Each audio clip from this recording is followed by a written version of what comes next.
36 गुण। उमा अपनी पड़ोसन जानकी के साथ बाजार से घर वापस आ रही होती है।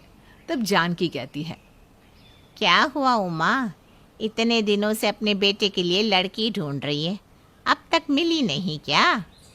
अरे लड़कियां तो बहुत सारी मिली है, लेकिन मैं ऐसे कैसे अपने बेटे की शादी किसी भी लड़की से कर दूं?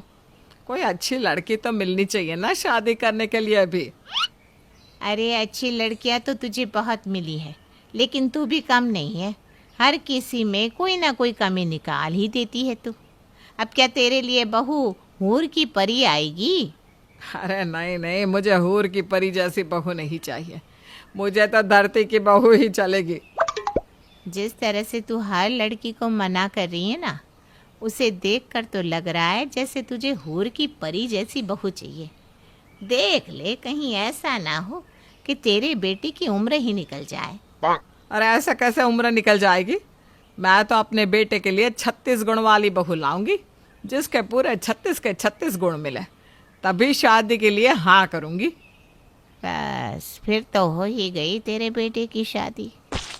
जानकी और उमा दोनों बात कर ही रहे होते हैं, तभी वहाँ पंडित जी आते हैं और उमा से कहते हैं, अरे उमा बहन, मैं कब से आपका इंतजार कर रहा हूँ। घर भी गया था लेकिन आप वहाँ भी नहीं थी। हाँ हाँ बताइए पंडित जी, आप किस लिए मुझे ढूंढ रहे हो? अगर इस बार भी पहले की तरह ही लड़कियों के रिश्ते लाए हो ना तो मुझे मत बताना, क्योंकि मैं तो अपने बेटे की शादी उसी लड़की से करूंगी जिसके पूरे 36 के 36 गुण मिले। अरे बहन जी, समझ लीजिए कि भगवान ने आपकी सुन ली है। क्या मतलब है आपका पंडित जी? 36 गुण वाली लड़की मिल गई है और सारी बात तय हो गई है। बस आप एक बार लड़की और उसके परिवार से मिल लीजिए, फिर शादी की बात आगे बढ़ाते हैं। अब तो उमा के घर बहू आ ही जाएगी। क्यों उमा, अब तो कोई कमी निकाल कर लड़की को मना नहीं करेगी ना? अरे अब तो मैं चट मंगनी पट ब्याह करूंगी।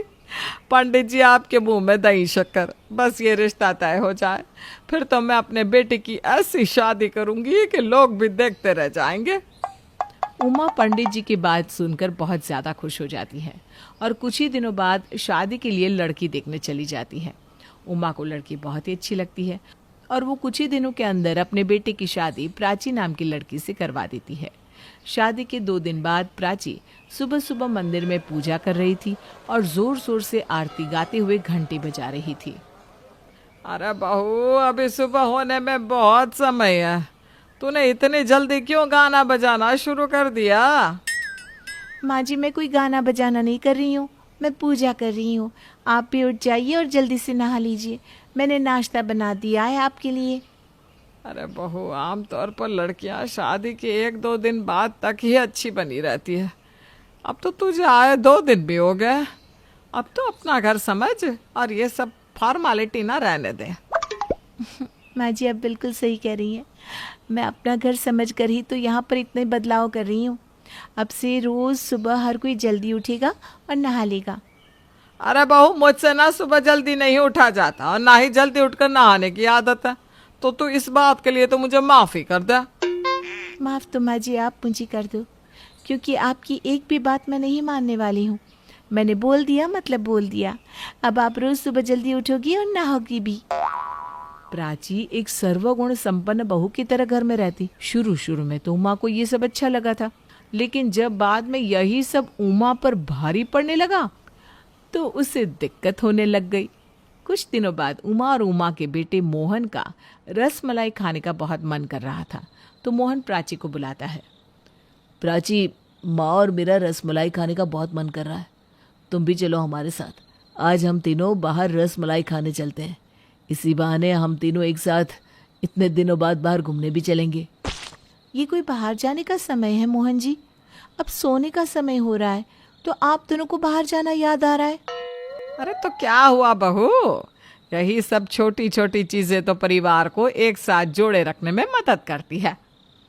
माँ जी, हम परिवार में लोग ही कितने हैं? गिनती के 3 लोग, और पति पत्नी में तो वैसे भी कोई दरार नहीं ला सकता, और आपसे तो हमें बहुत प्यार है। हाँ, प्यार तो मुझे भी है, लेकिन अभी हमारा रसमलाई खाने का मन है। तुम्हें खाने चलना है तो चलो, वरना माँ और मैं चले जाते हैं। माफ़ करना मोहन जी, एक लड़की का धर्म होता है अगर उसका पति और सास गलत राह पर जा रहे हो तो उनको सही राह दिखाना, और आप दोनों गलत राह पे जा रहे हो। इस समय बाहर जाओगे तो तबीयत खराब हो जाएगी क्योंकि बाहर बहुत बारिश हो रही है, इसलिए मैं आपको कहीं नहीं जाने दूंगी। माँ, देख रही हो ना अपनी बहू को। प्राची अपनी जगह सही है, उसमें 36 के 36 गुण है, लेकिन ये 36 गुणों वाली बहू हमारे घर में आपकी बदौलत आई है। अब अपने पूरे 36 गुण का इस्तेमाल हो रहा है। मैंने तो सोचा था 36 गुण वाली बहू लाऊंगी जो घर आने पर सुख समृद्धि लाएगी, लेकिन यहाँ तो ये हर चीज में रोक टोक कर रही है। ऐसे तो मैं ही मुसीबत में पड़ जाऊंगी। उमा अब अपनी 36 गुण वाली बहू से बहुत परेशान हो रही थी, क्योंकि अब वो हर चीज़ में रोक टोक करती, जो उमा को बिल्कुल पसंद नहीं था। लेकिन वो बोलती भी क्या, आखिर बहू भी तो उसकी पसंद की थी। ऐसे ही कुछ दिनों बाद उमा अपनी पड़ोसन जानकी के साथ फंक्शन में जा रही होती है। तभी प्राची भागते हुए उमा के सामने आती है। अरे क्या हुआ बहू, ऐसा अचानक से मुंह के आगे आ गई? मारने का इरादा है क्या मुझे? अरे नहीं नहीं माँ जी, मरे आपकी दुश्मन, आपको तो मेरी भी नज़र लग जाए। आप 100 साल जियो, वो भी बिल्कुल स्वस्थ। तूने ये सब बोलने के लिए मुझे बीच रास्ते में रोका है क्या बहू? नहीं माँ जी, मैंने आपको इसलिए रोका क्योंकि आज मैं आपका आशीर्वाद लेना भूल गई थी, और आप भी मुझे अपना आशीर्वाद देना भूल गई थी, तभी तो मैं भागते हुए यहाँ आई।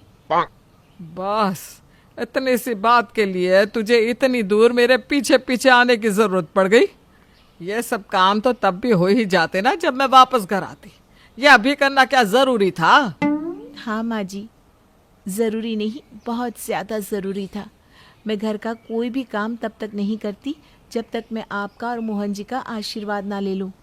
अरे उमा, लगता है तेरे 36 गुणों वाली बहू का पहला गुण यही है कि अपनी सास को कहीं भी रास्ते में टोकना। अरे प्राची बहू, कभी किसी को बाहर जाते हुए टोकते नहीं, तुझे सिखाया नहीं क्या किसी ने? आंटी जी, आपको नहीं पता क्या, मैंने माँ जी को टोका नहीं है, बल्कि मैं सामने से आई हूँ माँ जी का आशीर्वाद लेने। वैसे उमा, सच कहूँ तो तू सच में बहुत किस्मत वाली तो है ही।